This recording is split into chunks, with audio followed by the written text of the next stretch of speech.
Live from the 607, it's the Ocho Duro Parlay Hour, where we're talking everything going on in the world of sports.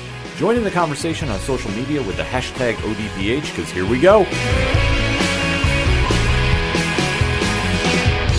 Instead of looking deep inside, every word I have to say, keep it simple. Welcome to an all-new edition of the ODPH podcast.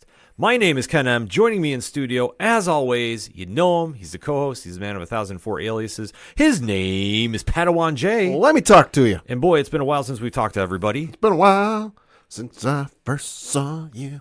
It's true, because we've had a lot of things going on behind the scenes, Yeah, tell me about it. which we are still providing content. If you're wondering if the show is wrapping up, I actually heard somebody say that they thought we were pod fading. I'm like, no. So for anyone who thought I'll peel the curtain back a little bit. Anyone who thought we were closing up shop, no, we did not. My wife, about 2 weeks ago now, a little over 2 weeks ago now, had to undergo emergency gallbladder surgery, which, for context, in terms of pain, said was the second worst surgery in terms of just the recovery and pain she's had. She was out of work for 2 weeks. Couple more complications. She is on the mend now. She has gone back to work today as we record, but that is the reason why we have been off the last couple of weeks, is because I've been taking care of my wife. Yeah, and honestly, the ODPH is Pad and me. So if we're not here, we try not bringing in some guest stars, even though we do have a fantastic group that is willing to fill in at a drop of a dime. But between that, New York Comic-Con planning coming on, and Life at Nerd Initiative, it has been a struggle trying to cut time in to make it happen. Yeah, no kidding. But fear not, you will always have a show on this podcast channel. So the production-wise, you're always going to have something. So Pat and I will continue doing the show. We're not going anywhere, folks. So just put any thoughts of that aside, because if you really want to get a hold of us, Pat, where should everybody go? ODPHpodcast.com. Right on. We're always at the website, so definitely hit us up on the social medias. We get back to everybody as soon as we can.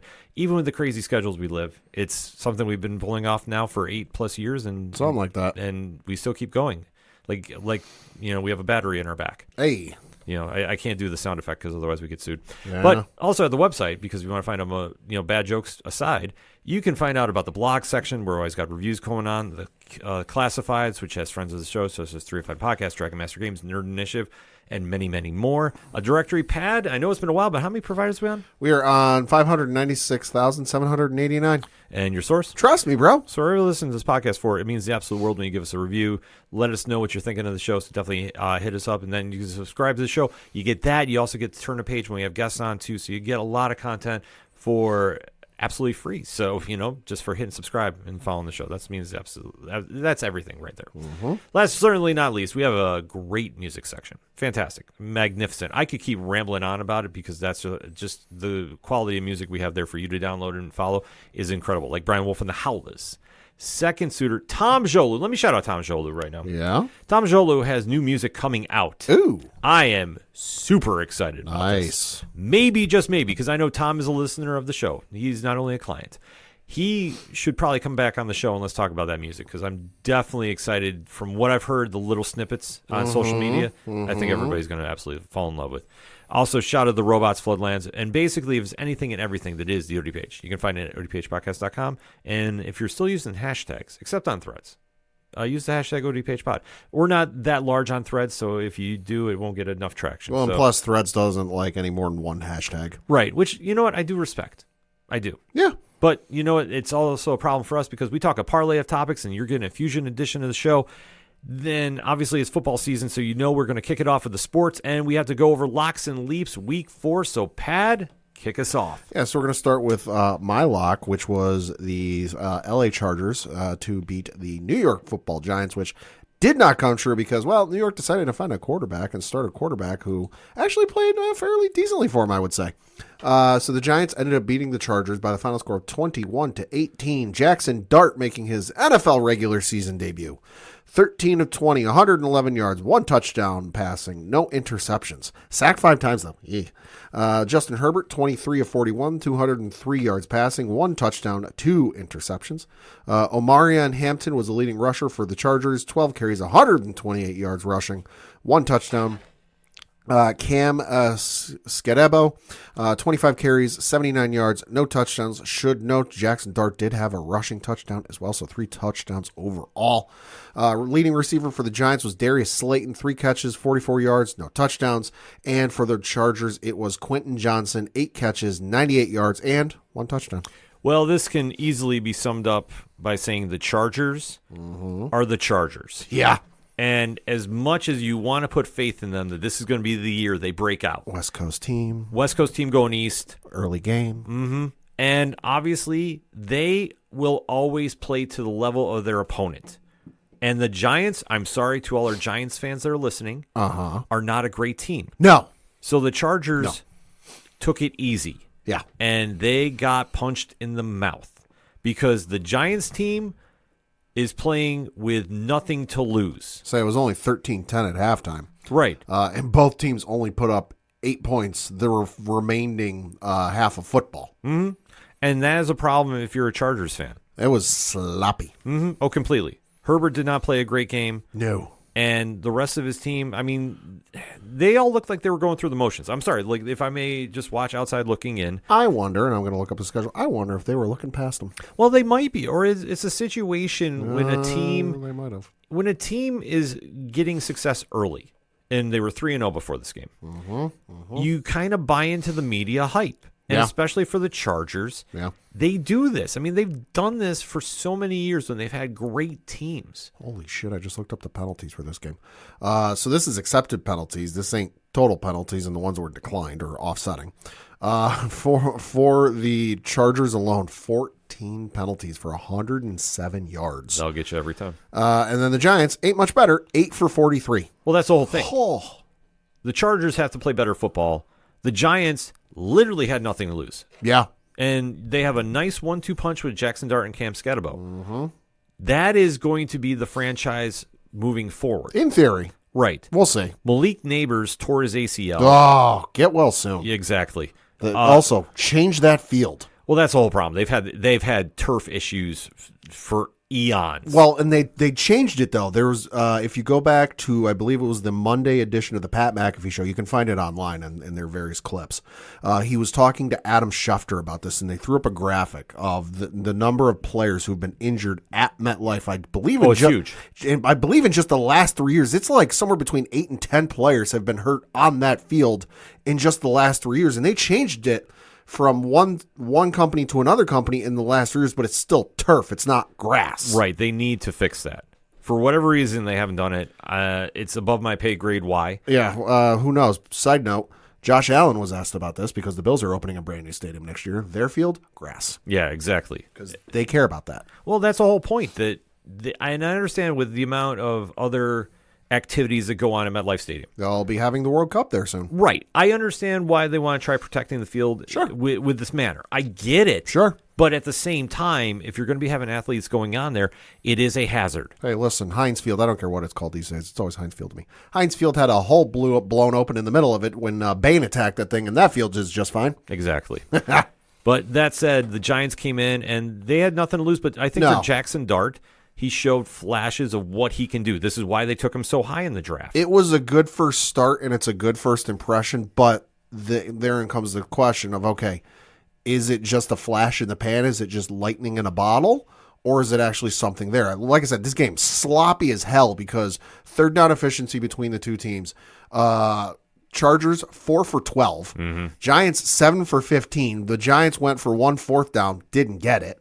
Total plays 56 for the Chargers, 69 for the Giants. Just sloppy overall. So, I mean, listen, hey, Giants, great you got a win. Great you got it at home. Kind of hysterical that in our area, which is a heavy Giants country, the game wasn't on television. Kind of wild.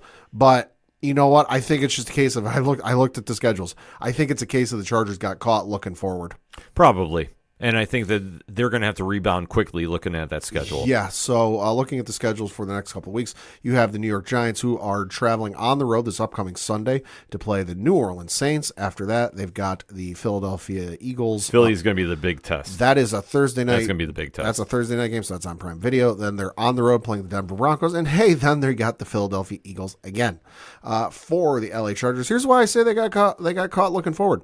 Next game, Sunday at home against the Washington Commanders. Bum, bum, bum, bum, bum. After that, they're on the road playing the Miami Dolphins. Then they've got a home game against the Indianapolis Colts, and then another home game, this one on Thursday Night Football, playing the Minnesota Vikings. Well, they have some winnable games moving forward. Just depends if this team can put it together. But Especially that Miami game. we've said this time and time again that they're the most unreliable team in football. Yep. That they should be a lot better than their record shows. And In this theory. This is a game. You can call it a trap game. You can call it whatever you want. The fact is it's a bad loss, and they need in their next performance to be better. Enough said. Great. Then my leap, because I saw the betting line on this and went, how the hell are these guys underdogs at home? They got one of the best home environments in all of football right now. I dare you to argue me otherwise. That was the Kansas City Chiefs, who were underdogs to lose to the Baltimore Ravens. Yeah, the Ravens were favored in Kansas City. Kansas City obviously ended up winning by the final score of 37-20. Patty Mahomes went 25-37, 270 yards passing, 4 touchdowns, no interceptions. So you had a great day if he's on your fantasy team.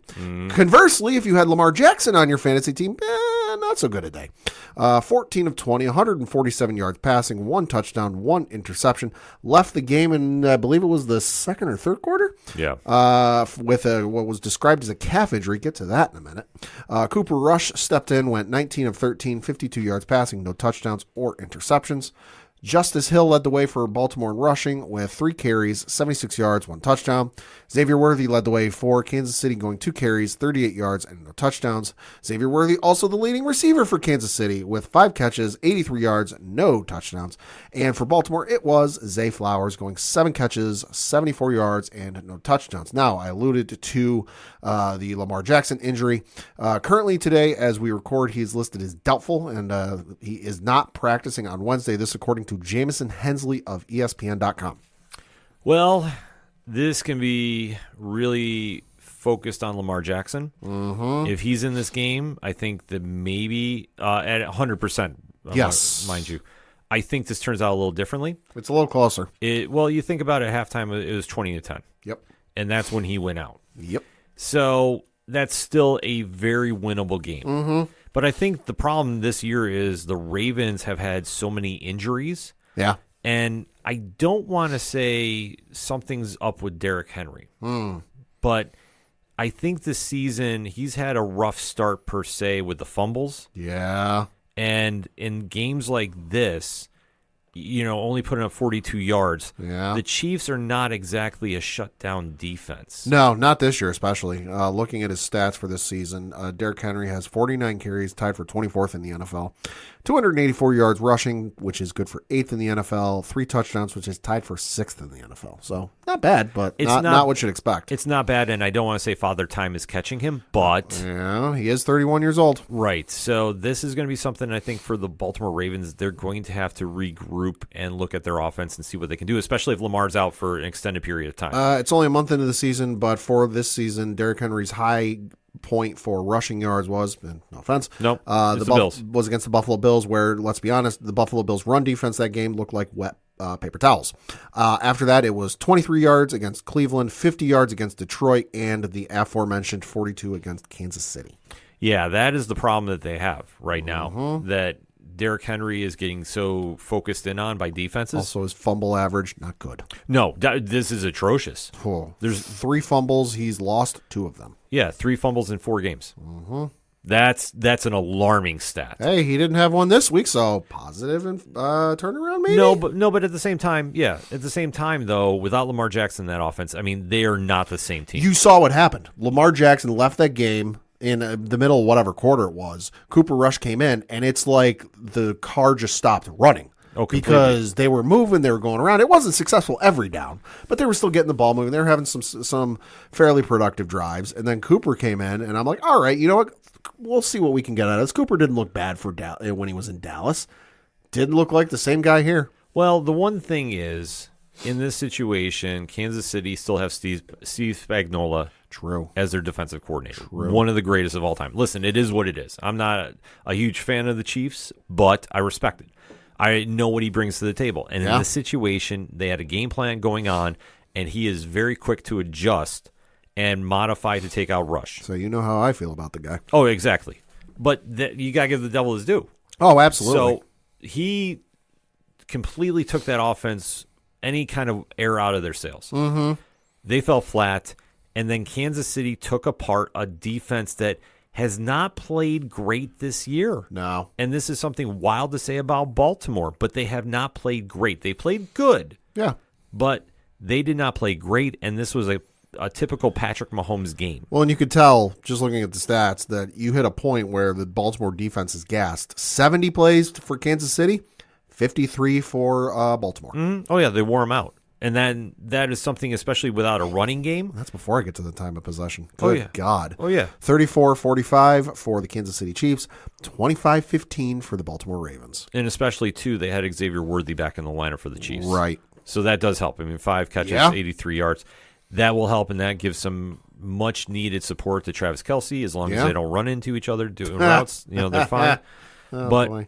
but it and all kidding aside there, Kansas City looks like they might be turning it around. In theory. In theory. It's still a long way to go. It ain't going to, I'll tell you this, their next month ain't going to be easy. I'm looking at it right now. Let's talk about it. So their next game is this upcoming Monday down in Jacksonville, playing the Jacksonville Jaguars on Monday Night Football. Week 6, home game against the Detroit Lions. That'll be on Sunday Night Football. Week 7, and listen, say what you will about this team. Our good buddy Rich will tell you every single year they play this team tough. They'll be ready. Raiders will be ready. Vegas Raiders, baby. And then week 8, that is going to be on Monday Night Football, playing a home game against the Washington Commanders. Bum, bum, bum, bum, bum. And you think it gets easier after that. They got Buffalo the week after that, and that'll be in Buffalo. That's Sunday night, too? That's an afternoon game, although I wouldn't be surprised if that gets flexed into a Sunday night game. I'll have to look at the schedule. Yeah, I could see that one, depending on who's got the rights to it. Depending. Right, it is a CBS. CBS, yeah, I don't think they'll switch that one, which I don't blame them because that's a marquee game. But for Kansas City, yeah, this might be a situation that they might be turning it around. Oh, I mean, Christ, if they can flex it, they will. The Sunday night game that week is Seattle and Washington. they might. Yeah, That could get flexed out of there. yeah, they'll have to pull something for that. But I think that would be a tougher pull to make than people realize. But then again, it also depends on what Kansas City shows up. Right. They have not looked great this season. Right. And in this situation, they have a lot of work to do, but this is a good win to build off of. The Jacksonville game is going to be a lot tougher than people realize. You have to put that into perspective. The Raiders will play them tough. There's no question, especially Pete Carroll. Yeah. He will be ready to go on. Speaking from experience, when he beat the Patriots, what was it, week 1? Yeah. He'll be ready. He'll be ready. So trust me, they'll be primed and go. And then you got Detroit. Yep. Which, who knows what we're going to get out of Detroit. True. That's a whole different ballgame. True. So we'll have to see if the Chiefs are ready to get going again. But until then, we still got more football to talk about. For the Baltimore Ravens, they are at home against the Houston Texans this upcoming Sunday. Then they got a home game against the L.A. Rams. Yeah. Week 6, bye week in week 7, and they come back out of the bye. Home game week 8 at home against the Chicago Bears. So we'll see how that one goes. Who would have thought that the game against Houston would be such a bad game to watch? Oh, my God. I would not Tell me look about forward it. to that personally. Tell me about it. Now we got to get to your lock. Oh, because I got to admit, this one ended, and I started laughing hysterically. There's no way you can't. There's absolutely no way you can't. I'll say this. There's one thing I liked about this game, and it's the fact that I have George Pickens on my fantasy team. But yeah, you had picked, I don't even know who the hell was supposed to be the favorite in this It game. was the Packers. Okay, so yeah, you picked the Packers to beat the Cowboys, which was working for a while until it didn't, because the Green Bay Packers and the Dallas Cowboys tied in what is the second highest tie in NFL history. The only one higher was, I believe, in the 60s. Don't ask me the exact year. I saw it on Sunday night. I don't remember now. It was a game in the 60s between the Raiders and the Patriots, which was, I believe, like 82 or 84, something like that. Dak Prescott, 31 of 40, 319 yards passing, 3 touchdowns, 0 interceptions. Jordan Love, 31 of 43, 337 yards passing, 3 touchdowns, 0 interceptions. Josh Jacobs led the way for Green Bay in rushing, 22 carries, 86 yards, 2 touchdowns. Javonte Williams led the way for Dallas, 20 carries, 85 yards, 1 touchdown. Working for my fantasy team, George Pickens, baby. 8 catches, 134 yards receiving, 2 touchdowns. Love it. Receiving was actually Josh Jacobs, interestingly, even though Romeo Doubs had a hell of a game Screen early. passes. True. Josh Jacobs, 4 catches, 71 yards, and 0 touchdowns. Well, It's the big show. Yeah, well, I think that we found out that you need more than love for Green Bay. I think that Micah Parsons, non-factor. non-factor at all, which was wild to see. Their secondary would make me worry as a Packers fan. Mm-hmm. I think that they played atrocious, and this is not the first time, but it is one that jumps out that Jordan Love couldn't bail him out. So the Packers secondary, I mentioned George Pickens, 134. Jalen Tolbert, 61 yards. Jake Ferguson, 40 yards. Cavante Turpin, 30 yards. Miles Sanders, 17. Javonte Williams, 15. Ryan Flournoy, 14. And Luke Shoemaker, 8. All for a grand total of the aforementioned 319 yards passing. Yeah, they just couldn't stop anybody. And when you need to stop a team, and let's face it, without CeeDee Lamb in the lineup, Dallas is a different team. Yep. And we know that Javonte Williams is a good running back. He's decent. But is he a true number one takeover game? No. Am I picking him my first overall running back in fantasy? No. Am I getting him hopefully late in the draft? Sure. Right, but this is not exactly a team that's expected to really put up a lot of points except in the air. No. George Pickens had a great game. This was a breakout one, and especially one that if you're a Dallas fan, you need because without CD in the lineup, you needed somebody to really step up and take over. Well, and that's the thing they talked about. You weren't sure what was going to happen with George in the game because they brought up in the game how CD you can plug and play anywhere on the field and he's good to go. Pickens is still learning the offense, so you really can't do that with him at this point. Right, but the fact that Green Bay couldn't stop him and the Packers were just out there.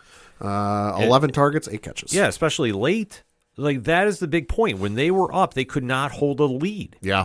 And if you're thinking you're going to the Super Bowl, oh boy, this is an issue that you need to address quickly. And I don't know if there's a right away answer. There has to be somebody on that team to step up and make a play when they need to on the defensive side of the ball. They didn't happen, and especially on the offensive side, that when Romeo Doubs is taking over a game, and granted, you can't argue about 3 touchdowns, but 58 yards. Yeah. It's not exactly like there was a dominant, air game going on with Jordan Love too. Right. And especially as you touched upon, the lead receiver was Josh Jacobs for 71 yards, but that's a lot of screen passes too. Yeah. Well, the other thing concerning to me, too, is that Green Bay issues they had at the end of that first half. Oh, completely. Where Dallas scored the touchdown to put them within a couple points. It was 13-9. Dallas scored that touchdown at, where the heck is it? It was like 40-something seconds left. And then Green Bay came back. 41 seconds was when the score was made. And then he had the timeout. And then Green Bay came back, had the ball, and fumbled it about 20 seconds later with 21 seconds left. So Dallas is like, all right, hey, we can score again before the half, and they did. So they put up 2 scores in like less than a minute. And that's a problem. That's a huge problem if you're a Packers fan. So they're going to need to retool quick. Yeah. I would say I wouldn't hit the panic button, but this does give alarm for concern. So they it's a need red flag for sure. Yeah, they definitely need to take a look at it between now and the next game. Also, Dallas penalties. Good God. Yeah. 11 for 95. Yeah, I mean, Dallas, let's face it, is not a great team. No. But the fact that they were able to tie, let alone almost steal this game, it does show. I mean, they're going to show up and show out. Oh, yeah. No, they always will. But it just depends on what you get out of Dak, and Dak did what all good quarterbacks do. Yeah. So no, that's true. So for the next couple weeks for these two teams, Dallas is on the road this upcoming Sunday playing the New York Jets. Back on the road for Week 6 playing the Carolina Panthers. They got a home game Week 7 playing the Washington Commanders. Week 8 they're on the road playing the Denver Broncos. For the Green Bay Packers, they're actually on a bye this upcoming Sunday. So, hey, maybe they can take the time and figure some of this it would be smart. figure some of this out. Come out of the bye week, home game against the Cincinnati Bengals. And then they're on the road for Week 7 playing the Arizona Cardinals. And then they are on the road playing the Pittsburgh Steelers in Week 8. That'll be on Sunday Night Football. Ain't no way that game's getting flexed out of there. Yeah. Oh, boy. Then we got to talk about your leap, which was the Indianapolis Colts to beat the L.A. Rams. Yeah. And the Rams actually pulled it off, winning by the final score of 27-20. Matthew Stafford, 29 of 41, 375 yards passing, 3 touchdowns, 0 interceptions. Danny Dimes, Daniel Jones, coming back down to earth, folks. The dream's over. Cancel the MVP tour. 24 of 33, 262 yards passing, 1 touchdown, 2 interceptions. Jonathan Taylor, 17 carries, 76 yards, 0 touchdowns. Kyron Williams led the way for the Rams in rushing, 13 carries, 77 yards, no touchdowns. Puka Nacua, have a damn game, why don't you? 13 catches on 15 targets, 170 yards passing, and 1 touchdown. And then Indianapolis, it was Adonai Mitchell, 3 catches, 96 yards, and no touchdowns. The thing I'm seeing just from looking at the stats, because I didn't see too many highlights of this game, Indianapolis defense's secondary is yikes. Well, There's Tutu Atwell, 88 yards. Devontae Adams, 56. Tyler Higbee, 25. Colby Parkinson, 17. Kyron Williams, 17. Jordan Whittington, 7. The only positive for the Colts secondary, Blake Corum, -5. yeah, but let's go back to that Tutu Atwell catch. Okay. That's 1 catch, right? 1 catch, 88 yards. That happened with a minute 33 to play. Mm-hmm. So he caught a almost Hail Mary pass, and that's what got the Rams over to get the win. Right. Oh, I mean, this is one the Colts should have had. Uh-huh. And I would say I wouldn't write off Daniel Jones and company just yet. No. This is a bad loss because of just a mental error. Uh-huh. It happens. What'll be the true test is how much they recover from this. Mm-hmm. But the Rams, they're going to scrap. We've said this time and time again. Yeah. You can't count out Matthew Stafford. He played with almost a dislocated shoulder in Detroit in a meaningless game to win him a game. Uh-huh. He's not going to quit on this team no matter how much his body is in Say it's them and issues. the clip is them and the Browns. Yeah, I believe wanna it's the say Browns. It's the longest continuous clip in NFL films history. You can find it on YouTube. It's incredible. Yeah, no, but that just shows how much of a competitor he is. And the fact that he led this drive late this could have gone to overtime. This might have came down. You think 88 yards. That's a lot. With a minute 33 left. It's a lot of real estate to cover. Yeah, so the fact that the defender blew their coverage. Yep. And, Atwell got open, that's the difference in this game. Yeah. Otherwise, the Colts did what the Colts do. Yep. Jonathan Taylor had a great game. Donnie Mitchell, I believe he still has not gotten a touchdown yet. No, I don't believe so. But he had a great game. And like I say, this team is starting to put it together. Bad loss, but one that You can learn from. They can learn from. And I think especially with the Colts, I would not be hanging my head too low about this. No, not at all. I think that this is one that you got to go, okay, we had one bad play. Let's rebound and let's go. Mm-hmm. And I think that that's the true story about this. But it's also, as I say, the story about the Rams not quitting. Yeah. And really showing that anything can happen on any given Sunday. That is true. For the next couple games for the L.A. Rams, Yeah. They're actually got a short week. They're playing this upcoming Thursday home game against the San Francisco 49ers, so that'll be on Prime Video. Week 6, they're on the road playing the Baltimore Ravens. Week 7, they're on the road playing the Jacksonville Jaguars. That one's at 9:30 a.m., so I'm willing to bet that's one of the games over in Germany if I had to. Or no, that's one of the London games. I stand correct? Oh, right, because it's Jacksonville. Yep. So that is one of the London games. And then week 8, of course, because the Rams are coming back stateside, they're on a bye week. For the Indianapolis Colts, this upcoming Sunday, they are at home against the Las Vegas Raiders. Week 6, at home against the Arizona Cardinals. Week 7, they are on the road playing the L.A. Chargers. And then week 8 is a home game against the Tennessee Titans. I mean, they could split 2-2, possibly go 3-1. I think there's one team that'll give them some fits there. Yeah. But for the Colts, we'll have to wait to see how they play out. I mean, still a lot of football left to be had, but if you're a Colts fan, you got to be excited about how this started, Yeah, especially if you're a Rams fan too. I mean, I don't want to say they're kind of parallel, but to a certain degree, I mean, except you have a great running back with Indianapolis, and you have a great wide receiver in LA. So True. All right, that being said, let's take a tour around the league. So the Thursday night game was the Seattle Seahawks beating the Arizona Cardinals 23-20. Well, division game, it's going to be tough. Seattle with a very, very gritty win, if I can say that. So, tell me about it. I mean, with no time left on the final play, enough said. Steelers beat the Minnesota Vikings 24-21 in Dublin. Man, Aaron Rodgers beating the Vikings. Shout out to Aaron Rodgers on the Pittsburgh tush push. Yeah, I was going to say that was something to see, but He's like, I'm not doing that. Steelers quietly putting together a winning month. So Somehow in first place. yeah, somehow. Then you had the Atlanta Falcons beat the Washington Commanders 34-27. Who is Atlanta? What is Atlanta? Atlanta is a winner. Atlanta's 500. Yeah, no, in a very weird circumstance, but then again, no Jaden Daniels, so Yeah. they should have won this game. In theory. Then you had the Detroit Lions beat the Cleveland Browns 34-10. Detroit is looking like the Detroit of old. Detroit has made a QB change today as we record. And Cleveland, you mean? Cleveland. Joe Flacco, benched. Dylan Gabriel, now as the starter. Guess who's the second string quarterback, Ken? Joe Flacco. Bingo!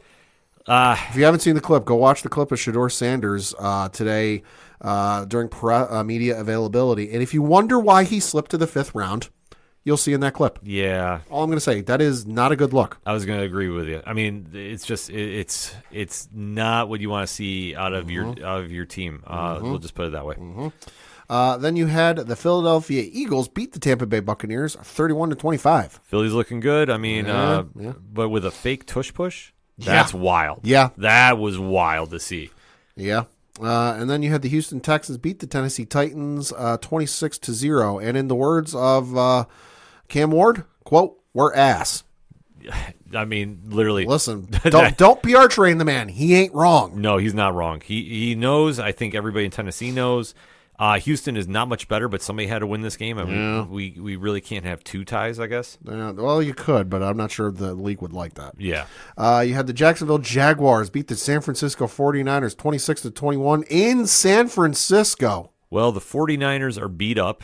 Yeah. I believe this week. They got 3 starters who I believe are out for Thursday's game. Purdy's out, Purcell's out, and Kittle's been out. So Kittle, Jordan Watkins out, Ricky Purcell out, Robert Beal Jr., their defensive end, out, Juwan Jennings out, Brock Purdy out. Yeah, good Lord. It ain't good. It's By the way, Bose is on injured reserve. Ayuk is out. Good Lord. Yeah, 49ers, I mean, for being a 3-1 team, I don't know how long that's going to last, to be honest with you. It ain't going to last much longer. It's not going to be pretty, but listen, kudos to Jacksonville. Yeah. I don't know how they're pulling this off, but they're doing it, and we'll have to see. Kansas City will be the true test, though. Yeah, tell me about it. Then, much to Seth Rollins' chagrin, you had the Chicago Bears beat the Las Vegas Raiders 25-24. Oh, this was all the Raiders. They had the chance, but they had the field goal blocked at the end. I can't believe there were more Bears fans at that stadium than there were Raiders fans. Well, it's tough. I mean, this is one thing about having a team in Vegas. You have a lot of tourists. Yeah, come through. True. So I mean, you're going to have that. So I wasn't super shocked if it's like the Bears or one that has a very big fan base. Yeah. So I could understand it. Sure. But for the Raiders, I mean, this is a heartbreaker because they should have had it. They should have been 2-2. They had it right until the last second. But a good win for the Bears. Yeah. We gotta say, like confidence building. They need it. They absolutely need it. Then you had the Monday night games, which somebody had to win this game and their winless streak, and that was the Miami Dolphins who beat the New York Jets 27-21. But of course, they are down Tyreek Hill for the remainder of the year. Knee injury on top of I don't know how many ligament tears. He's not coming back anytime soon, and he ain't coming back as he was. His speed days are speed and how quick he runs probably over. Yeah, hoping for a speedy recovery, but no pun intended there. But obviously, I don't want to say this career ending. Could be. But I think at his age and for what he's known for, he's going to really have to adjust. Like, this is going to be tough to come back from. Somebody said it's the same injury that one of the receivers from Houston had. Yeah. This is, and that's been a pain in the you-know-what for them to come back from. Right. And they're young. Right. But this is the whole thing, too. Like, especially for somebody that relies on his speed as much as Tyreek does. Yeah. This is going to be difficult to come back from. So hopefully he can. Like I say, keeping good thoughts for that. Then the Denver Broncos beat the Cincinnati Bengals 28-3. Boy, I like that score. Well, yeah, I was going to say that. I love that score. That's familiar for you. Reasons. What can we say? Bo Nix looked good. Bo Nix looked good. Bo Nix looked great. Maybe he's the guy for Denver. But maybe 326-2. But when you no don't, sacks. When you don't have a starting quarterback in in your lineup, Cincinnati. Let's face it, they are. Jake from State Farm isn't the guy. No, I would say Joe Burrow not in that lineup. That team is done. Listen, you can try spinning about Jake Browning being the guy that maybe can salvage something, or I know when it was shout out Washington. Yeah, when Burrow went down originally, like it was supposed to be the deal, but I'm sorry, Browning is not that guy. No, I mean, hey, Bo Nix looked good. J.K. Dobbins looked good, 101 yards. Yeah, I mean, that's the only thing you could say. Denver looked good. Maybe that whole preseason hype is coming to fruition. I don't know. Could be. Wait and see. Then we got to get to our two teams, and oh boy, I love this week. Patriots beat the Carolina Panthers 42-13. Drake May, have yourself a day. 14-17, 203 yards passing, 2 touchdowns passing. He also had 3 carries for 11 yards on the ground, 1 touchdown. So he had 3 touchdowns overall. Ramondre Stevenson and Travion Henderson had great games. Receiving core looked good. Stephon Diggs, 6 catches on 7 targets, 101 yards passing. Oh, baby, loved it. Hunter Henry obviously had a good game. But shout out to the Patriots special teams. And who was it? It was Marcus Jones, another punt return. I think he's got the franchise record in punt returns by now, which it ain't high. But loved it. I loved everything about this game and was pleasantly surprised. This looked like a Mike Vrabel coached team, like in every single fundamental way. So you know what? Maybe the Patriots are turning it on at the right time.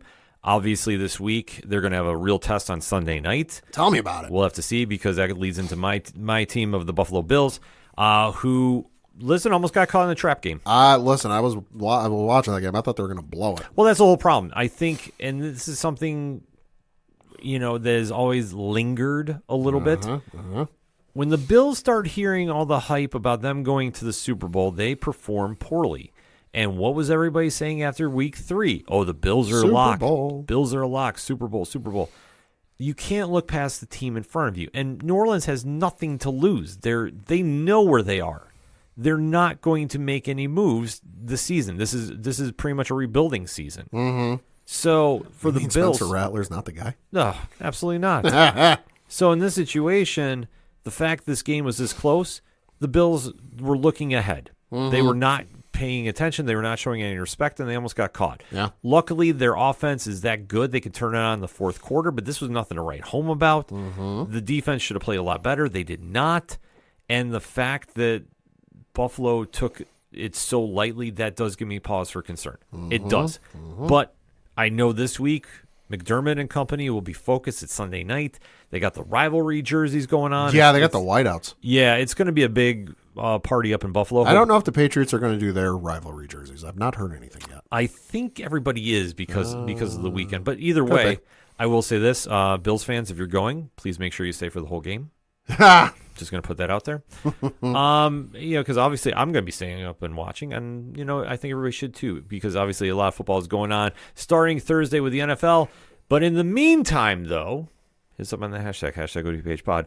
What is your takeaways from this previous week of the NFL action? Where do you think your team is heading going into week 5? Let us know. We're going to get a quick breakout. We'll be right back. Do you like comic books? What about movies and TV shows? Well, we may be the show for you. We're Hops Geek News, a weekly podcast that discusses comics, movies, and TV shows while featuring a beer of the week. Every week we chat about what we messed up on the week before, and then we dive into what we're reading and watching, as well as some news. We then wrap it up with a geek-themed topic of the week. You can find us anywhere you listen to podcasts by searching Hops Geek News. Cheers. The content you are listening to is part of the Nerd Initiative Podcast Network. For more info about the home of pop culture positivity, be sure to check out nerdinitiative.com. Coming back for another segment on this edition of the ODPH podcast, and now we got to take a look at the entertainment side of things. And one show that really has been standing out from a few others, which, let's face it, right now, Marvel Zombies came out. Yeah. Have some thoughts on that. We do know that we have some Star Wars coming up that we're going to be talking about in one-shots. Also, Alien Earth, been hearing a lot of great things about. Starting to dip into that a little bit. But if we're talking pop culture, especially on the quote-unquote nerd geek side of things that we like to cover here, Peacemaker on HBO Max has been the talk of everybody right now, and rightfully so, because the spin-off from the Suicide Squad movie has really been making some waves. Yeah. And season 2 had their strongest episode to date, and one that really shook up the internet. So the James Gunn-led project with John Cena playing the title role of Peacemaker. Ba-ba-da-ba. And the 11th Street Kids have got a lot of things going on. If you're new to the ODPH, first and foremost, thank you again for checking us out. It means the absolute world. We like to give you a spoiler-free statement about what we're going to be talking about. And then after said statement, we give you a countdown. Then you have to be like the Clash. Do you stay or do you go? If you decide to stay, you're going to hear spoilers. You're going to hear opinions. You're going to hear possible Easter egg breakdowns that you may not want to know about. Mm-hmm. You have to make the choice if you want to sit there if you haven't seen the episode. If you have, then you join the conversation. If you want to not be spoiled, just download the episode. Pat puts the liner notes in there with the timestamp, so you can just go right there after you catch up, and you don't miss a thing. That's how good that is. But that being said, Pat, it's been a while since we've talked about Peacemaker, so we're going to quickly give a overall statement on episodes 3 through 6. Yep. And then do a breakdown after the countdown and give you where we think we're going in issue or number 7, because man, this one is a highly anticipated episode to say the least. The last episode is even having effects and reactions outside of the entertainment world and the show specifically. No, I thought the last couple episodes, 3, 4, 5, and even 6, have been really good. You know, I like the build they've been doing. I like kind of the mystery and intrigue, although I think at this point, everyone except maybe the makers of Fortnite were in on what was going on. On in the background. If you know, you know. If you don't, well, we'll tell you in a minute.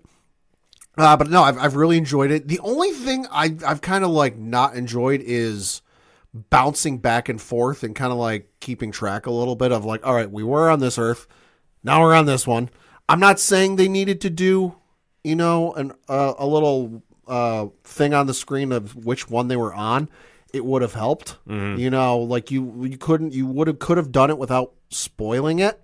You know, with what we find out, it ends up being. You could have done Earth 1, Earth 2, like whatever. Sure. You know, would have worked, but that's the only thing I've had, and it's not every time, but it's, you know, every once in a while, just because.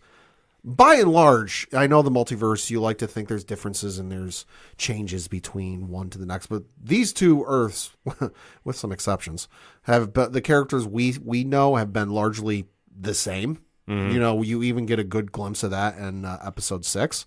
But other than that little tiny, and I realize I'm nitpicking thing, episodes have been great. Episodes have been fantastic. I like the humor. I like the build they've been doing, you know, and it feels like we're coming to a head, which of course we are, because with the episode coming out this week as we record, there's that episode and one more. And then that's it for season 2. And season 3, we don't know.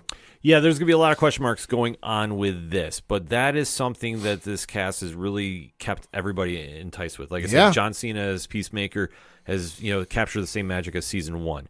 We've seen, you know, Danielle Brooks playing Adebayo, who's the daughter of Amanda Waller, and what she's been able to do in the role. Freddie Stroma, who's been vigilante, has been stealing scenes left and right. And then Jennifer Holland, who plays Amelia Hardcore, has had a lot more to do this season, especially with her character. And Steve Agee, who's played John Economist, has had a little more conflicting action going on. So mixing all them together and getting them enough screen time has been a little bit of a challenge. However, though, I feel that with episodes 4 and 5 that they did kind of have a somewhat filler feel to them. A little bit. Especially 4. Yeah. Because I thought they spent way too much time with one character aspect. I think they finally got to where they needed to go with episode 6, which is entitled Ignorance is Chris.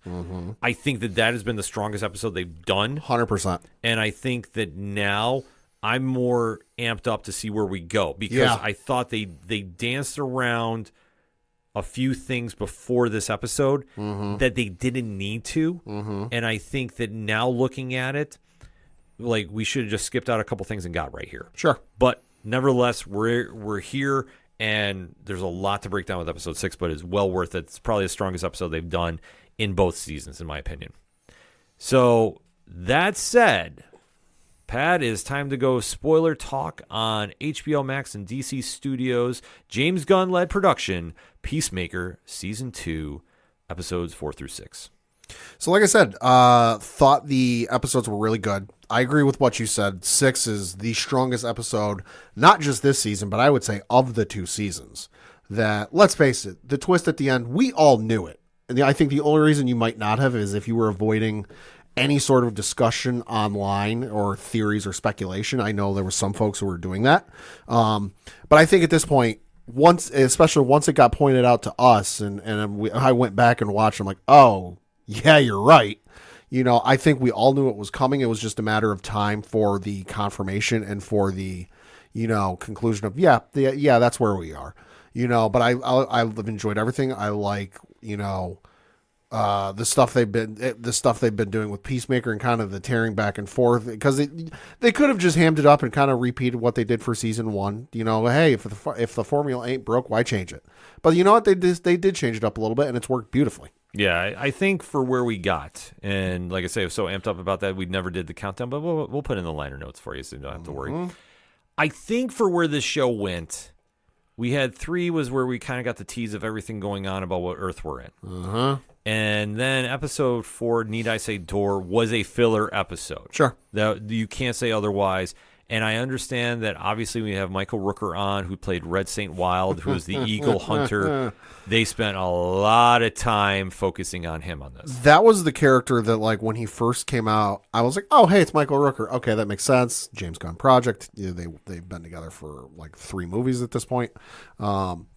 And I was like, at first I was like, why is this continuing to be a thing? But by the end of, I think it was the 2nd episode he was in, I was like, all right, this is kind of funny. Yeah, like I say, he grew on me. Oh yeah, he does. I mean, that's what Michael Rooker does in his roles. He makes you really get caught up with him. And then especially when we got back to the stature, like that, or suture, that is really where I thought like we got super filler with this. Which, I mean, not saying that we had to take away time from him, but I think for like where we got from point A to point B, right, his character really wasn't needed per se. Right, but I think the thing of it is he was bouncing back and forth between the 2 universes, like you're a kid on the playground. Oh yeah, playing hopscotch. Well, I mean, and it came time to, okay, we've got to do the reveal on this thing, so we're gonna force him in some capacity, and we see what happens in the episode. He has the falling out, and he goes to the other Earth, and he effectively tries to, he leaves the portal on that side, so he can't get back through on his side, so he wants to stay there permanently. So I think it came time to, okay, we're getting to the end point of the season. We need to do the reveal of what this Earth is, and this was just the avenue to do it. Oh yeah, but I'm sure. But like I said, but the fact they had the filler stuff going on with Michael Rooker's character, I did not much. Like I say, it was fun, but I thought they, like, for episode 5, I believe, more so than 4, that was super filler. Yeah. And like I was like, okay. I mean, I understand why, because you want to kind of space it out a little bit. Yeah. And they wanted to really say about the planting the seeds about where Chris really was. Yeah. And how it was hidden to the audience per se, except people started picking up in episode 3 where they were. Well, and then the other thing too, and I didn't realize this until, again, because I'm not that attentive unless you point something out. I'm kind of oblivious to this. When he was on the first Earth, with everyone we know from the first season, when he went to the other Earth, the colors on his costume changed. Yep. And even the direction the logo on his chest changed. And I'm like, oh, didn't even pick up on that. That's wild. Oh yeah, no, they did a lot of Easter egg details to show about the difference of the Earths. Yeah. And then obviously when we get to episode 6, because that's the one to really spend the time talking about. Yeah. Everything is celebrated there. He's a hero with his dad and his brother who's now alive. Which tipped me off, at least initially, that something wasn't right about this Earth. Oh, yeah. I didn't pick up on the whole background actor thing because I'm not looking at the background characters. I'm looking at the main characters. That's what tipped me off, I think, initially was nobody really cares who his father is in the Earth he came from. He's almost just kind of like, forgotten. Everybody knew who he was and cared about him there, and I'm like, all right, something ain't right about this. Well, because of how much of his racial hatred, was in season 1. So the fact that he was celebrated in season 2, that did give some pause, and then it just started elevating that we now find out that Earth X is where Peacemaker went to. It's the Earth where the Axis powers won World War II. Yeah. So, and there's been many iterations of them, obviously in the comics. Yeah. Even on live action with the Arrowverse, they dabbled there a little bit. Yeah. It is not a good place. Shout out, and I got to give kudos to Jennifer Holland, Amelia Harcourt, in this last episode where they're doing that reveal and they're flashing back and forth between her and Peacemaker, and then what's going on with Adebayo. You know, she's like, because she's like, oh, I got to get some fresh air. This is all too crazy, and like it's flashing back and forth between the two. And then when Peacemaker does the reveal and he finally for the first time all season looks at the flag, which I know some folks were going, did we ever see a flag? Yeah, there were flags, but it very deliberately never showed what was in the field of blue. Right. Deliberately vague, but I love the way Jennifer Holland played it, where flashing back and forth, he does the reveal, shows something with Adebayo, and then it flashes to Harcourt and goes, this is your perfect world. The way she delivered that line was just so good. Well, the thing about it is Harcourt picks up on stuff. She's an agent at heart. Yep. For lack of a better term, Peacemaker is an idiot. He's a meathead. Right. He's an idiot. Like, that's the easiest way to describe it. So, and plus the thing is, but kudos to John Cena about this. Yep. He has portrayed Chris Smith as somebody that's so wanting to be loved and wanting a family he will never have, that he's so blinded by, you know, the affection he's getting now. Like, he's not seeing the truth. He, you know, his father in the universe he came from hated his guts because of what happened with his brother in the past. And his father never forgave him. And he grew up in a household without love. So he's looking for any sort of attention and any sort of companionship that will give him that, like, oh, hey, I care about you. And he finally found something in that, because he thought he had something with Harcourt, and that fell apart. You know, and then everything happened with the end of season 1 and in between that and then the beginning of season 2. And he finally got to a point where, like, he even thought he was going to get, beginning of the season, he was going to get on the Justice Gang. Yeah. And then that blew up in his face. So now he's finally found a place where it's like, oh, I'm loved. I'm accepted. Everybody, it's filling that hole that I've had in my heart or in my soul since I was a child, only to reveal it's the worst possible way to fill it. Because when the 11th Street kids go over, that's what you touched upon. Adebayo is being hunted by the town that they're in. Well, it's not even she's eventually hunted. She leaves where they're hiding out because it's too crazy, like whatever. She's like, oh, I need fresh air. I'm going to go for a walk. And she's just walking down the street. And that's when people start pointing at her. Yeah. And that's when the guy driving the truck pulls over and starts screaming and pointing at her. And everyone goes running after her. And she just goes, what the fuck? Yeah, so she's running for her life. We see Economist is found by Augie, the father, Yep. you know, with the racist overtones. Yep. And he immediately attacks and stabs him in the hand to confess about what's going on, which now the truth is out there that the real Peacemaker from this earth, their Peacemaker is dead. Is dead, and the one that is impersonating him is, you know, the one who killed him. Yep. Then we find out, obviously, what is going on with Harcourt and that whole weird love triangle. Yeah? Which we'll just chalk it up to what, Pad? Reasons. And leave it at that. But then we also find out about a vigilante, and this is something that I thought was kind of interesting. I was really hoping, because this started to annoy me for a bit, I really wanted this to blow up in his face. And it still might. Well, it still might, but the one thing is, which we said, this version of vigilante is more like Deadpool than anything. Yeah.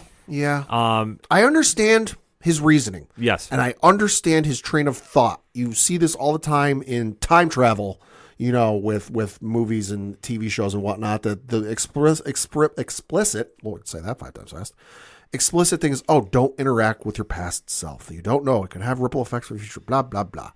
That, like, the first thing he goes when they travel to this other dimension is not, hey, we should go do X, Y, Z. He's like, no, I want to go see what my other self is doing. Yeah. That, like, and he was so obnoxious about it that I'm sitting there like, I don't hate you, but I'm hoping this blows up in your face. But that's his character, though. I mean, that's one thing, which, I mean, if you've ever read the Vigilante comic, you know, in my opinion, it's a wannabe Punisher. Yeah. And then how they did this portrayal, like I say, it's more Deadpool than anything. Yeah. But it works, and that's Freddie Stroma's acting right there that actually makes you care. Because when he meets his other half, they're identical, doing the Spider-Man meme and everything. Almost. There's one difference. There's one difference, because when the Peacemaker's name is mentioned, I hate that guy. The one from this earth hates him. And then there was something, too, which got pointed out online. Yeah. When our vigilante walks in that room, that vigilante's working on something. Oh, okay. It's the bomb that was stopped by Peacemaker in that first encounter with the Sons of Liberty. So that's how it was the tip-off that, he was working there. Gotcha. So that complicates things, but this will also be interesting to see how this plays moving forward. because that storyline is one thing going on, but the one that really generated the biggest buzz about this episode, Tell me about it. Nicholas Hoult has reprised his role as Lex Luthor, and Rick Flag Sr. Did not see this coming. I know people were discussing and speculating who would show up, him, Cornsweat. I was like, I don't know. Well, I think there's a couple different ways you could go with this, but with James Gunn, and he's said, obviously, Man of Tomorrow has been announced as a sequel for the Superman film that came out this year. Correct. We've seen a picture on there, and it's involving a brain. So obviously the rumor is Brainiac, is going to be the villain. So, and it's been highly speculated that in this new one, Superman's going to have to work with Lex Luthor, which they've done in the past in comics and reasons. Most recently in the House of Brainiac storyline, which I would love. You would not understand how much I would love if they actually did that for this, because that would be insane. But nevertheless, we see Rick Flag Sr. is now approaching and trying to cut a deal with Lex Luthor. Luthor knows that if you want to track down my machines to find this way to this gateway portal, you're going to need to give me something that works. So he has transferred prisons, but we don't know the extent of what he has been cut a deal with. Right. But this goes to show the obsession that Rick Flag has about finding Peacemaker and ending him once and for all. Yeah. So that is a great storyline that they're going to do, and I would imagine that we will see Lex Luthor in this week's episode. Could be. Coming up. It's entirely possible. And there's also, like I say, there's a couple more speculations going on with 2 episodes left. I mean, this week's episode as we record is entitled Like a Keith in the Night, which is very much talking about his brother. So we'll have to see what happens there. And then Full Nelson is the season finale. I wouldn't be surprised if we don't see Luthor again until the season finale, because Gunn, the season finale, wrote and directed that one. Oh, it's possible. So I wouldn't be surprised if this next episode is full, just dealing with the fallout of what happened with the 11th Street crew and you know, seen as Peacemaker's faux family, finding out, oh, he killed ours, we got to go after him. I would imagine the agency that Peacemaker and Harcourt have been working for start piecing things together, because, well, don't forget, they had the whole thing at the halfway point of the episode where the Earth 1 Harcourt went in, and there was the whole drug sniffing thing and whatever else. But then the Earth X Harcourt came in, and the guy at the desk was like, wait, what? Like, he was really confused. So I wouldn't be surprised if that starts coming out. Oh, by the way, they still got to go get Adebayo. Oh, by the way, we got to hope something doesn't happen with Vigilante. So I imagine there's a couple threads that got to get brought together in this next episode before we go full tilt at the final one. Well, the only thing that we know is from the trailer that we saw at the end of this episode. That it looks like the 11th Street kids escape. Yep. Now, to what degree, I don't know. But we also kind of have to speculate, if this is supposed to set up Man of Tomorrow, what are we going to get out of these episodes? That's the rumor. Well, is the rumor this, and this would make sense. I mean, Gunn knows how to set things up from being the MCU. Yeah, true. He did learn from Feige. Yeah, so I would say there is a strong possibility of this. Could be. But there's also a lot of rumors going on about the other characters that could be introduced here. I know Booster Gold's name has been mentioned heavily. Okay, but his name has been mentioned in DC rumors for the last 15 years. Yeah. It's in the category for me. I'll believe it when I see it.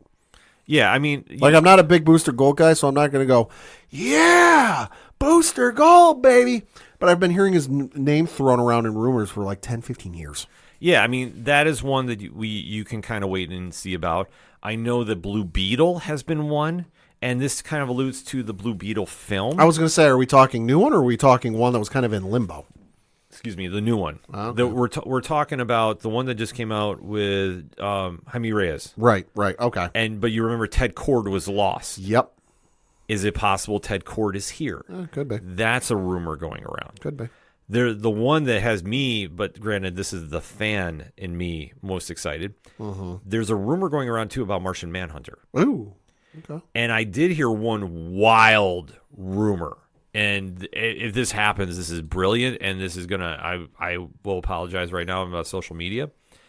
There is a rumor that Tim Meadows' character of Langston Fury is Martian Manhunter. That would make a lot of sense. Just because of the mannerisms he is with the... That would make... now that you say that if that ends up being the case, that would make a lot of sense. Yeah, it would explain the bird blindness, quote unquote, and all that. Yeah. All I'm going to say is this: if in this week's episode, if he's eating an Oreo cookie of any sort, it's him. Okay. Listen, just take it to the bank. It's him. I will mark out like nobody's business. Martian Manhunter is tied up there with Deathstroke as my 2 favorite DC characters of all time. Okay. And that's why I love the Absolute Martian Manhunter series, which maybe they're kind of doing a little parallel with that. I don't know. We'll have to see. Either way, I think we are going to get somebody. Probably. I've even heard the wild rumor about Captain Atom being Rick Flag Jr. of this world. Something's going to happen and cause that, because it's been rumored about the Charlton Comics characters being involved, which maybe not. I'd be all right if this universe in this DC went kind of the other way of Marvel, where instead of killing everybody off and then we leave them dead, they're not afraid to bring them back in weird and bizarre ways. Yeah, it is possible. I'm not saying you got to Lazarus pit everybody, but there's ways. No, there's ways to do it. And like I say, if they wanted to do it, this would be a way to do it. That's my one critique with the MCU is, and I know a lot of people have it, so I'm not exactly, breaking news here. But Marvel, we kill them off and then they're dead unless it's like a flashback sequence. Yeah. I'm all right if DC goes the way of we might kill them off if the story makes sense, but then, hey, you know what? There are methods to bring them back. Well, that's the whole thing about comics. You can do that unless you're Ben Parker. Yeah. Then that only happens if you're in the Ultimate Universe. But either way, I think we're going to get somebody there. It's been rumored about the Charlton comic characters because Peacemaker, I believe, is one, if I'm not mistaken. So, like, Captain Atom would make sense. Yeah. Blue Beetle, Ted Cord would make sense. Booster Gold would just make sense because if you're going to have Blue Beetle, I think you have Booster Gold in there because it's time travel and reasons. Right. If the Question is in there, that would be amazing, too. Like I say, they have a couple different ways they can go. It just depends on how they want to spin this. But I do think we get one more big cameo before it's all said and done. Could be. And I would say this: do not doubt that episode 7 or 8, I believe, the final episode is episode 8.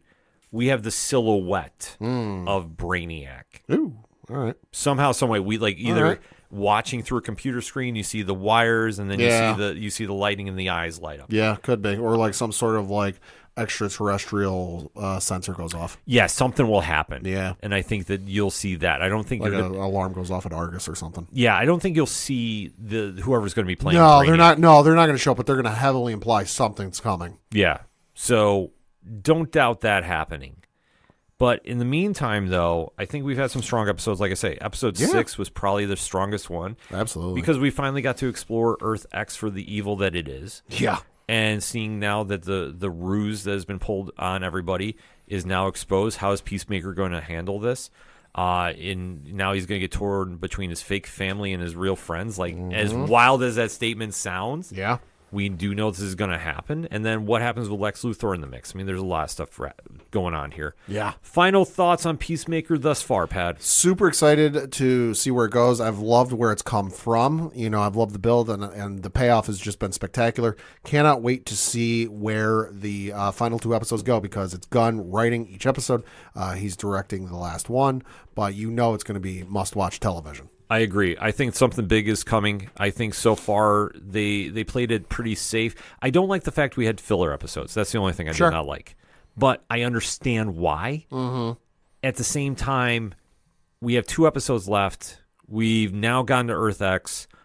It's hell on Earth. Yeah. And then how the team escapes is going to be one thing, and then what follows them back to our Earth is another one. I'm not going to say we're going to have their version of the Justice Gang show up.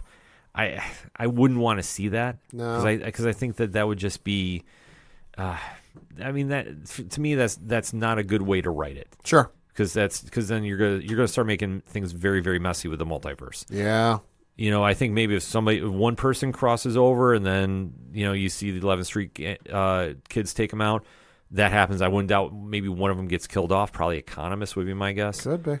But either way, the series has been firing on all cylinders. It's been great to watch. John Cena has really embraced this role and really given you something that, how he plays this is going to really tie into the rest of the DCU moving forward. And then we'll just have to see where everything lands up.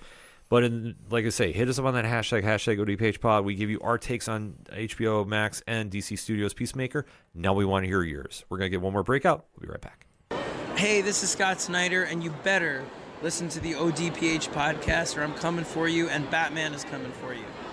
Coming back for the final segment on this edition of the ODPH podcast. Pad, what you got? Got a couple things to talk about, first of which is the local minute, and we got to give some congratulations to the Binghamton Rumble Ponies, Yes. who won the 2025 Eastern League Championship in 3 games against Erie.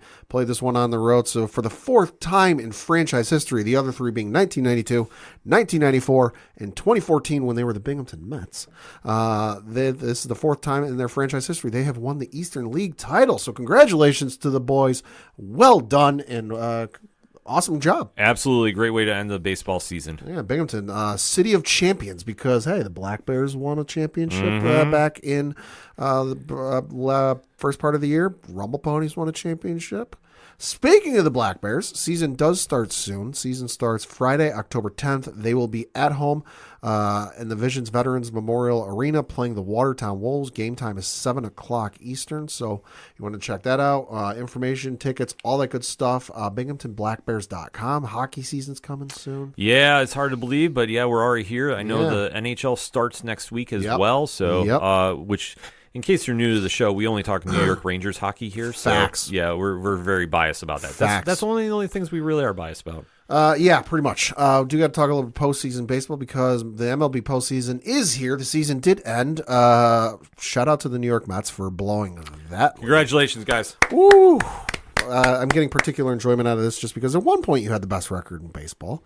At one point, a lot of your fans, not all, a lot though, 90%. we're laughing at the Yankees' ineptitude, but hey, look who's playing in the postseason now.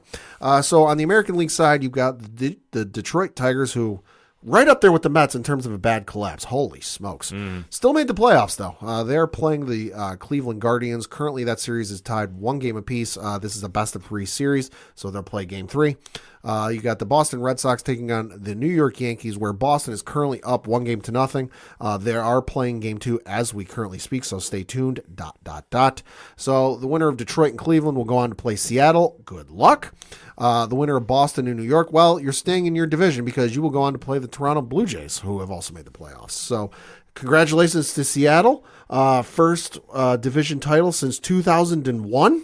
So it's been a while. Shout out to the Houston Astros. You have missed the playoffs. Enjoy your month early vacation. On the flip side, for the National League, you've got the Cincinnati Reds taking on the LA Dodgers. Currently, that series is tied, or excuse me, that series is currently the Dodgers are up 1-0. I know Game 2 is being played tonight as we record. That winner, well, it ain't easy. They're going on to play the Philadelphia Phillies, so good luck to you.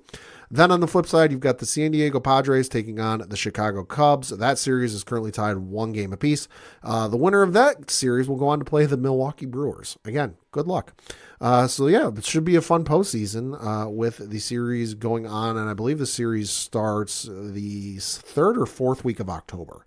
The schedule is going to be real hectic, though, for television. I got an early glimpse of with the American League side, if the Yankees play, it's going to be this. If the Red Sox play, it's going to be flipping channels. So stay tuned to your providers. ... If the Yankees lose, Aaron Boone needs to be fired. Agreed. Just saying. Agreed. Then we got to talk some entertainment stuff, a little bit of video game news, because it was announced by the folks over at Xbox and all that stuff that Forza Horizon 6 is coming out in 2026. It'll be on the Xbox, PC, and PlayStation 5 post-launch. You might say, oh, it kind of sucks for PlayStation. It does, but I expect when they were in the middle of developing it, that's when they announced that Forza Horizon 5 was going to be going to PlayStation, and they didn't have a build ready, would be my guess. But yeah, Forza Horizon 6 coming in 2026, going to a place a lot of folks have wanted. Cue the Teriyaki Boys if you're familiar with Fast and Furious Tokyo Drift, because, folks, it's going to Japan, baby. Get ready to drift a lot. Yeah. Spoiler alert. Then we got to talk a little bit of trailer news, because we did get a trailer. I'll be honest, I think they announced this, but with everything going on in television, It was low key, yeah. I forgot this was coming. We did get a trailer for Volume 3 of Star Wars Visions coming on October 29th. This looks dope. Oh my God, it looks amazing. A lot of great clips from the 9 episodes we're going to be getting for this upcoming season. It looks really good. Cannot wait for this. It's going to be awesome. Yeah, give it to me. I can't wait for this. I love Visions. Yeah. Then we got to talk a little Marvel Zombies. Yeah, the series came out from Marvel Animation. Very quick season, 4 episodes. 4 episodes, about 26, 30 minutes apiece. Which, I mean, is kind of in the same vein as What If. Mm-hmm. If you're familiar with it, well, it's Marvel superheroes involving zombies. Yeah. I mean, literally, if you break it down. If you're going in expecting an adaptation of the comics, sorry. No, definitely not. This ain't what this is. It's fun. It's fun. I wouldn't put it up there with like the greatest animated series they've done this far, but it was fun. No, it's good for the time period it's in right now, which is Halloween season. If you're looking to kill, I'd say, an hour or two, depending on how quick you want to go through this, it'll kill an hour or two of your time. It's worth the watch. Would I say drop whatever you're watching to go watch this ASAP? No, definitely not. I would not. I mean, there's a few things I did not like about it, I should say. I don't like who the big villain was. Yeah. I think that Marvel likes to lean into that person as a crutch. Yeah. To anytime it happens, we make this person the villain. It's also not a good look when that person is doing the contour for the contour. And by that, I mean, they're making the convention circuit. Yeah. And they're getting asked about said project because it just came out, and they're telling them, quote, I don't remember recording that because it happened so many years ago. Yeah, that's not a good look. No, definitely not. I think it's one of these situations like with Ironheart. Yeah. That this show is done under the cover of darkness. No, not that. With Jonathan Majors, Kang. And the Kang dynasty. Yeah. With everything being all connected, I think this was supposed to be part of that. Yeah. In some weird way, because everything is to a degree.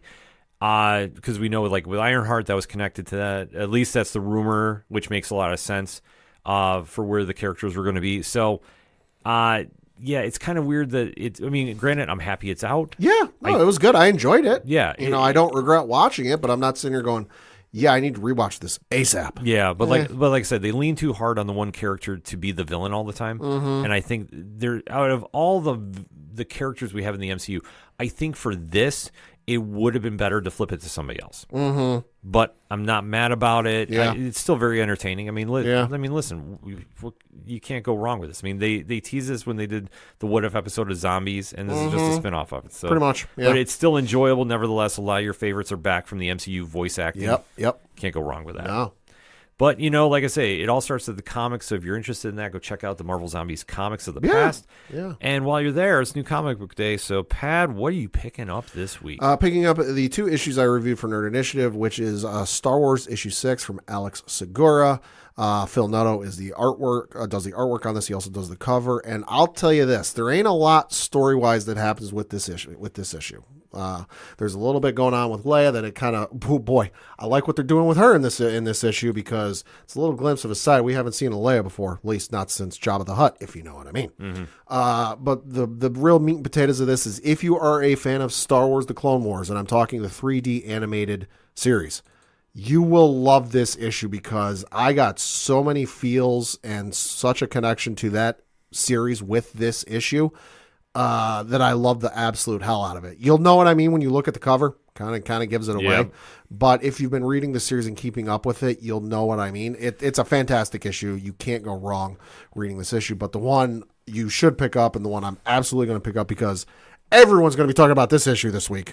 Venom issue number 250. There's 2 stories in this issue. The first major one is from Al Ewing. Charles Soule does the other one. This one, holy smokes, it's the 250th issue of Venom, and this issue lives up to it and then some. The Al Ewing story sets up what's going to come down the road beautifully. I was loving this issue already, and then they decided to do the last couple pages, and I went, holy bleep. Because there is a moment in this issue that everyone is going to be talking about when they read this issue. I'm interested to see where this goes because it adds a wrinkle to things that I'll be honest, you could have told me this 6 months ago and I said you're out of your mind. Super excited to see where this goes. The Charles Soule story is also fun because, not a spoiler, it says it right in the start of the story, takes place between issues, I want to say it's 4 and 5 of the 1993 run. Okay. feels like it could fit right into that storyline between the story, the artwork. It's fun. So if you're a fan of some of that older Venom, you should definitely check this out. But seriously, check out Venom 250 because I get the feeling the spoiler on what happens at the end of the Al Ewing story ain't going to stay secret for long if it ain't already out there. I haven't looked today, but oh boy. It's making rounds already, and rightfully so. This is one that obviously it's an event, and whether you're in love with the current run of Venom or not, this is still crazy to see that Venom has now hit 250 issues solo, which is wild. But it's fantastic, and yeah, Pat's not lying. There's a lot of buzz behind this book, and with good reason. So stay tuned. For me, I got a laundry list, but I'll keep it kind of short and sweet for this because if you want to find out all my reviews, nerdinitiative.com, odphpodcast.com, we got them up there, so you can definitely go check them out. Absolute Evil. Now, this is from Al Ewing, Giuseppe Camicoli, which apologies if I messed the name up. And this is focusing on the Absolute Universe and the villains of the Absolute Universe. And we do get introduced to a couple new interpretations from classic DC heroes, which you can see on the cover of it, actually. So a lot of things are happening here. But this is one that is generating a lot of buzz, especially for the final pages. I don't want to spoil too much about this because I want people to go check this out. But let's just say this. If you love what's been going on in the Absolute Universe, this is a must-read. And especially for the final 2 pages. Because, it's going to absolutely rock your world and then some. Also, DC Comics doing it again. And this is an event book that I think you want to check out going into DC KO, which is coming out next week. Oh, yeah. And this is Justice League, the Omega Act Special. So Joshua Williamson, Yasmin Puri, and Sian Tormi. So this is the stopgap of everything that's been going on in Justice League Unlimited, Superman, and now coming into where we're going with DC KO, because if you haven't been paying attention, there's a time trapper in the DCU. Oh, boy. Pat, do you know who the time trapper is? No. Doomsday. Oh, shit. Him again? Yeah, the Doomsday. Yeah, we're about due for him to come back. Who is not the raging Hulk that you have seen in the comics. He is talking very normal. He's very intelligent. He's a sophisticated gentleman. Yes. And he has been somebody that which you find out more of his history involving Darkseid, which is kind of interesting. He is literally the only saving grace between what Darkseid is doing, because what Darkseid has been working on is, since he went to the Absolute Universe, well, if you've been reading Superman, he's been his Absolute Legion of Superheroes, asterisk by that last name, has been going after Superman. Okay. And Doomsday has been the one to kind of been trying to save Superman, because he knows if Darkseid wins, time for everybody is over. Like, it's like, this is how grave the stakes are. And we saw that in Superman last issue, Superman and Superboy Prime, yes, that's Superboy Prime, and that is Doomsday has paired him up with. Oh, Lord. Wound up being hidden in a pocket dimension. Obviously, Superboy Prime is not paying attention. Of course not. And he punches his way into the Absolute Universe. Oh, no. So it hits the fan there. Yeah, I'd say so. They find Booster Gold after he's been gone for, I believe the equivalent was 3 years. Okay. In the comic-wise timeline, that's how long he's been gone in the Absolute Universe. And Superman doesn't remember him. And it's like, kudos to him for lasting that long. Oh, yeah, it's been crazy what's been done to him. And that's why you see the cover. I'm showing Pad right now. Oh, heavens. But it's very different. But you do see that Booster Gold has come back with Superman to our timeline, and they're trying to now get everybody organized about what has to go on to stop Darkseid. This issue really breaks it down and shows you a lot of different looks, especially with how Booster Gold has become, a main event player in this whole storyline, which is kind of wild to see. But it's a fun issue. Definitely sets up things, and the last page really takes you right into DCKO. So you've been reading Justice League Unlimited because Doomsday has been appearing in there because of the We Are Yesterday storyline. Right. Like, we talk about long-term booking, that's what's been going on here. Okay. It's been brilliant to see. But what Joshua Williamson, Scott Snyder, and the team have cooked up for DCKO, I can't wait to check it out next week. And especially at New York Comic Con, that will be the buzz of the weekend, because I know the panel is Saturday. Oh, jeez. That is going to be the hottest ticket in town to go try hearing about what's been breaking down with KO and everything. But like I say, those two books are really setting the benchmark for DC for like the next calendar year. So you definitely want to go check that out if you're a DC Comics fan. But I'll throw one more in the mix because, well, it's Marvel. And this is one that if you've been reading the X-Men storyline, well, the X-Men have the Age of Revelation kicking off. Right. So this is coming right out of the pages of the Alaskan X-Men team. So Jed McKay, Ryan Stegman are the creative team behind this. And you literally find out what happened at the end of X-Men 22. Okay. And Scott Summers has been, his mind has been taken to the future. 10 Okay. years. Okay. And a lot of has happened. Well, yeah. And it's not good. And if I would say this, if you're a fan of the time travel stuff you've seen before in the Age of Apocalypse, this is very similar in certain aspects, different a lot, but it's right up that same vein. And I think for a new generation, because that storyline's over 30 years old, it's a fun trip back. Not for the squeamish, though. I'm going to tell you right now. But one you want to go check out, especially if you're a fan of the X books, because every book is affected by this. Gotcha. So they're taking it back to the 90s on this one. And for a lot more reviews, Nerd Initiative has got you covered. Like I say, I believe we got over 35 between the website and YouTube. Sheesh. So nobody does it like we do for New Comic Book Day. So go check it out and then hit us up and let us know what you're reading, especially about the books we're talking about. Definitely like having those conversations with everybody after the show. Because, Pat, where does everybody go? Well, ODPHpodcast.com. Because that's it for this week. So for the one and only Padawan J, Fuck the Astros. I'm Rose Kenham. Thank you as always for listening to the ODPH podcast. See you next time.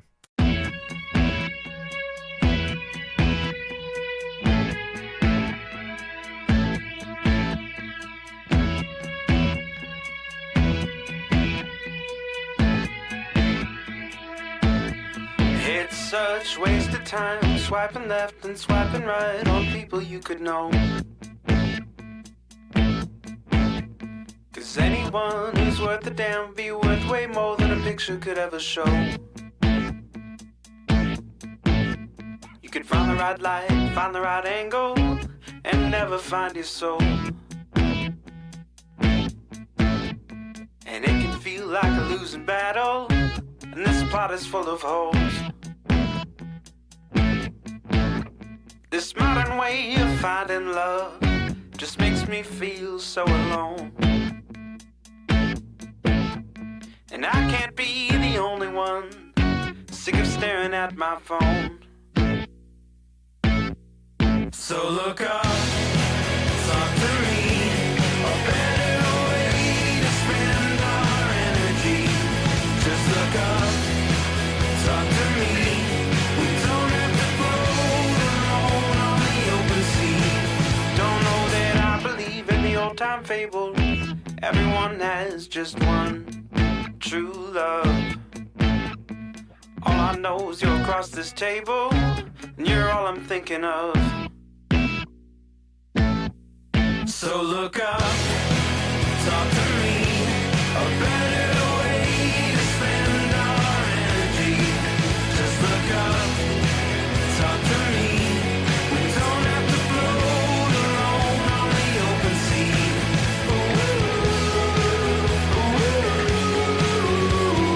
Talk to me.